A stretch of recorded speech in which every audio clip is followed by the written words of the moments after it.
Good morning. It is January 29th, Monday, and we've had a nice little rally. Bitcoin's back up to 43,000, and a lot of interesting things to start this week. So the first thing I'm going to point out is that Schwab is rumored to be eyeing a Bitcoin ETF of their own. They carry all the other ETFs. I bought all of them on Schwab. But they're looking to get into the action themselves. And just as a reference, Schwab is $7 trillion in AUM versus Fidelity's $4.5 trillion. So Schwab is a real monster at this point.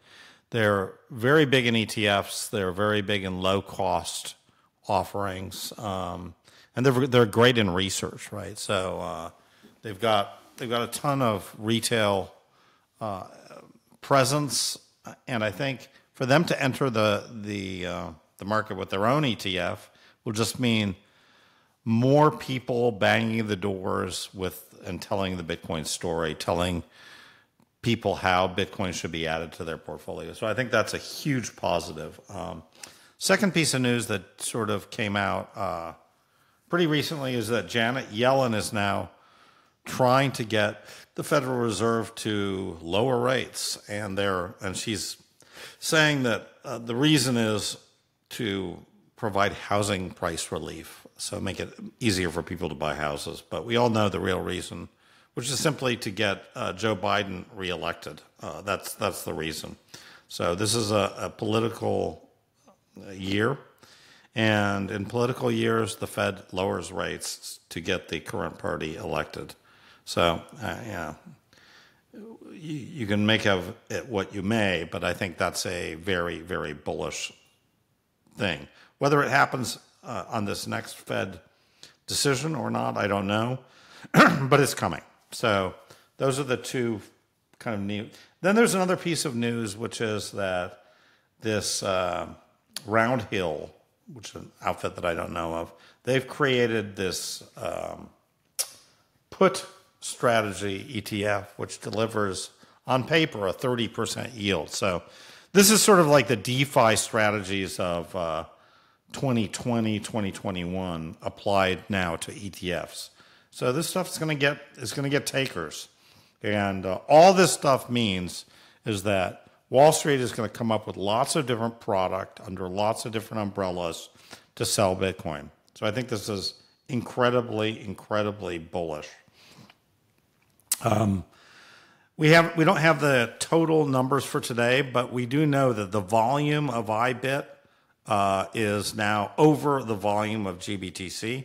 So that's another pretty bullish thing, I think, for BlackRock. And I think it tells you that, we have gone from 0 to $6 billion in assets in 2 weeks. This train is not stopping. So if you think the train's stopping, you're wrong. It is not.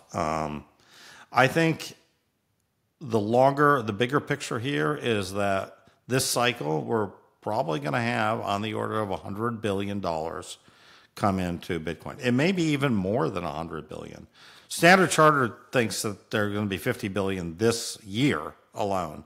That would surprise me, but you never know.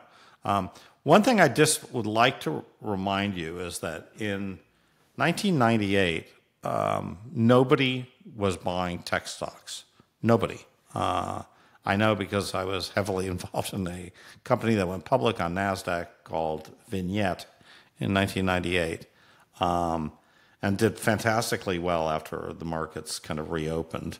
But in 1999, by mid-1999, everybody was an expert in tech stocks, and Wall Street people were leaving their jobs to go open .com, work at .coms. It was that crazy. So, and this is before social media, right? So, when stuff moves, it can move exceptionally fast, and that's why I actually think the year when things happen is actually 2024, not 2025.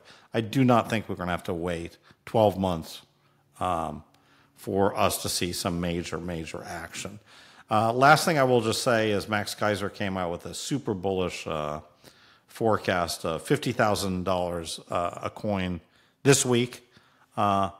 I don't know if we hit that, but I don't think it's completely crazy. I mean, we're already at 43 and change. It won't take much to really rally up to 50K. So that's it for now. That was episode 32, and I'll catch you guys on the next episode.